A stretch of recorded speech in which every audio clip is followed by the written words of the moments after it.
Hello friends, welcome back to Hyper4Games. My name is Joseph and today on PlayStation News, PlayStation allows you to link your PSN with Steam, is PSVR 2 getting Half-Life Alyx, Hideo Kojima continues teasing his next game, Brazil regulator approves Microsoft Activision deal, and more. Let's get into them. You can now link your PlayStation and Steam accounts.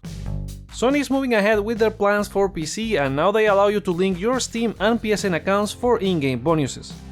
The latest update to Marvel Spider-Man on PC gives you this new option in exchange for additional skill points in the game and gifts in other PlayStation Studios games. This was a logical next step and we got a hint about it from a few PlayStation job postings earlier this year. Hopefully this means they will allow you to sync your progress or earn trophies in the future. That paired with a Steam Deck or a portable PC is a new PlayStation Vita. What do you think about this new feature? Share with us in the comments. Sony may be publishing Half-Life Alyx for PSVR 2. Sony is preparing to launch PSVR 2 next year. We are still waiting on details regarding the launch, but we have seen part of the lineup with games like Horizon Call of the Mountain and Resident Evil Village. One rumor says Sony might be publishing Steam's popular VR title Half-Life Alyx. Site TheLeak.co is reporting from a source that said Sony is in negotiation with Valve to have the title published in 2023, though it won't be at launch, and it's unknown if it will be upgraded from the original release. Again, this is just a rumor, so take it with a grain of salt. Still, Half-Life Alyx would be a great addition to the PSVR 2 lineup. What do you think? Hideo Kojima continues teasing his next project. We're still waiting to know more on what's the next game from Hideo Kojima, and he continued teasing it on Twitter. He shared the same woman silhouette he posted last month during TGS, saying that the answer to who will be in the next Where. He then posted the Where image, which is just a black picture with the logo of the project. That is not Bridges, the main organization from Death Stranding, but it looks like a bridge. Fans are theorizing this may be referring to a reveal at an unannounced Sony event or the Game Awards in December. The teaser first appeared last month on Kojima's Twitter and the studio website, and fans soon discovered the identity of the woman was Elle Fanning. The actress worked in a 2001 movie called I Am Sam, of course the name of Norman Reedus' character in Death Stranding. In that movie she had the role of young Lucy, and Sam's wife in the game is Lucy Strand. So it seems all the dots are pointing to a Death Stranding 2 reveal. Where do you think it will happen? Drop your thoughts in the comments. Brazilian regulator approves Microsoft Activision merger. Brazil's regulatory office becomes the second one after Saudi Arabia's in accepting the Microsoft Activision deal. Their stance about Microsoft acquiring the company is that if Call of Duty were to become exclusive, users could migrate to Xbox or PC to continue having access to the franchise, or they could simply abandon the series by migrating to other PlayStation games. They don't rule out that Microsoft could make the content exclusive, even if it represents a decrease in sales in favor of boosting Xbox sales and Game Pass subscribers. And also pointed out the exclusive content as a very important factor in console market that helped PlayStation and Nintendo become leaders. Finally, they referenced Nintendo's ability to compete while not relying on Activision Blizzard content to do so. And in turn, Sony has the strength of a leading brand for more than 20 years in the sector, the largest user base, the largest installed base of consoles, a robust catalog of exclusives, partnerships with multiple publishers, and brand loyal customers. All that will contribute to Sony to be competitive if they lost access to Activision Blizzard content. These are all fair arguments and point out how Sony's outcry over losing Activision in front of different regulators is very disappointing. In related news, Microsoft has also created a landing page to appeal to regulators with the benefits the acquisition will represent to different sectors. Citing for example that players will get more games on more devices including PlayStation, benefits to creators in getting their games in front of more people, and greater competition where Sony and Nintendo will remain the biggest players. Other regulators have set dates of when they will rule the deal, UK CMA by March 2023, Europe's by November 8, and the US FTC by late November. This last one has significant concern over the deal and is consulting with competitors like Sony and Google.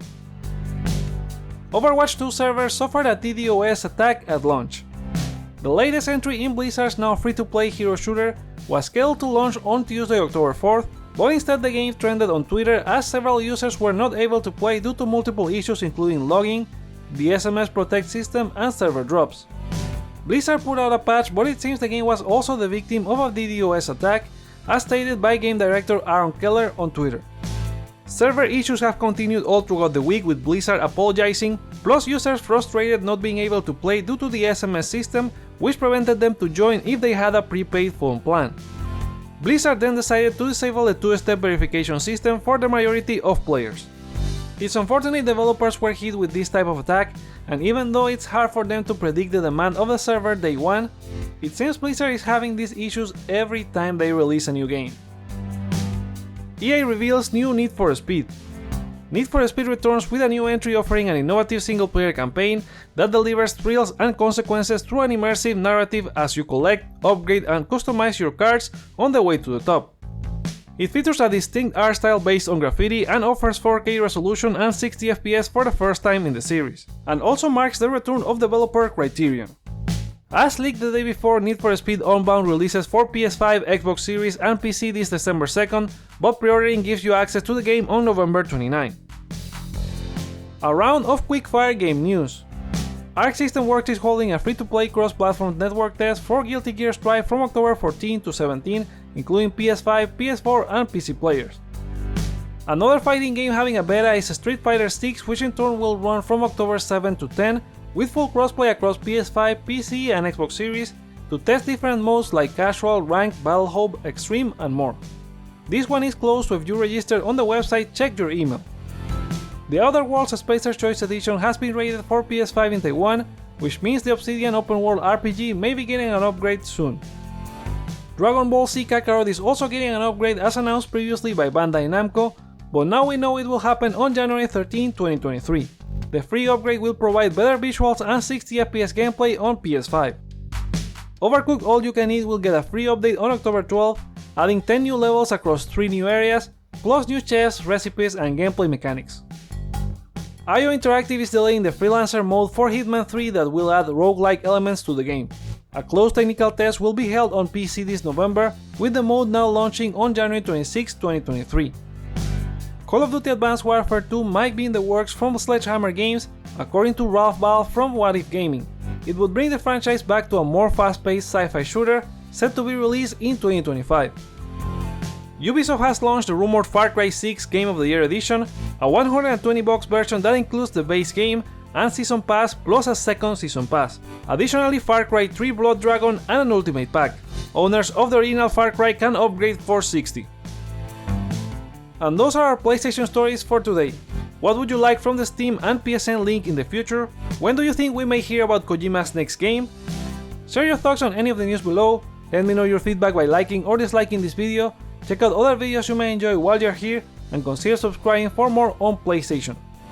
Thank you so much for watching, my name's Joseph, this is Hype for Games, and let's get hype!